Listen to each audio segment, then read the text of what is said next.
Approach yung Palace. So, manonood tayo ng Dancing Water. Ngayon, may Dancing Water. Sa nakita niyo yung Palace na yun. Kasi pwede mag-picture na pala dyan. Kasi walang mag-picture sa akin, kundi ako ng sarili ko. Ayan yung pinka. Dito tayo pupunta ngayon. Oh my goodness. Marami pang picture dyan.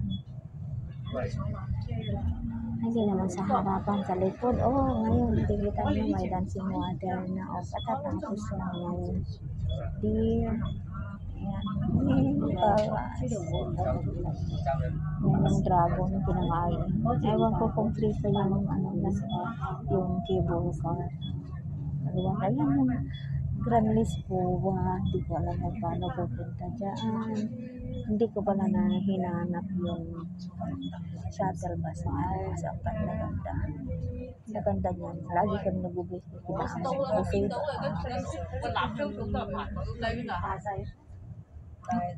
Bakit? Naon pa pala ang camera ko. Ang saglit yan sa loob. Tapos lalabas tayo. Ayan na guys, pupunta tayo sa main attraction ng Wynn Palace. Yan. So, lakad-lakad tayo. Pupunta tayo doon sa dulo. Ayan. So, ayan. Si ating maganda. Ating social. So, lahat yan ay mga social. Tawag natin ang kalsadang social. Ay, joke pala. Yung pasilyong social. Ayan. Ayan siya. Ang daming mga bisita, kaya dyan ay sa loob, maka-Prada. May nakita pa nga akong ganda-gandang suot, naka-Prada.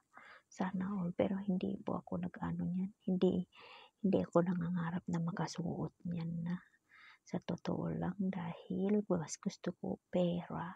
Ayan, ang ganda-ganda ng mga bulaklak. Arts daw tawag dyan. Kaya kinunan ko kasi arts nga daw. So, ayan na yung pinaka-main attraction ng Wynn Palace. Mga bulaklak, mga flower. Umikot-ikot po yan. May music po kasi yan. Kaya mute ko na lang siya. Ayan, may music yan. So, iba-iba. Ikot. Bakit hindi ka umikot? Ay, tumataas baba pala yan, mga yan. Balloons, pero yung nasa baba parang totoong flower yata yan. So, hindi ko alam kung totoong flower, pero pag tingin ko parang totoong flower, kaya yung nasa gilid, mayroon pa sa gilid yan, parang bulaklak lahat yan. So, yung mga balloon na yan, ay akala mo totoong mga bulaklak. So, nagdahan-dahan, tataas bababa, ayan siya. Ayan yung main attraction sa loob ng Wynn Palace, aside doon sa dancing water sa labas.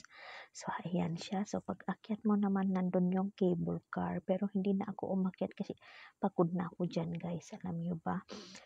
Ayan, ayan si Inday. Akala mo kung makapag-posing. Yung hair mo, Inday. Ganda-ganda ng hair mo. Walang ribbon-ribbon yan kasi ayaw ko mag-ribbon. Kasi sabi ni Bayot, wag na magpa-ribbon. Diba? Kulot talaga ang buhok ko. Natural kulot. Ano tinitignan mo, ate?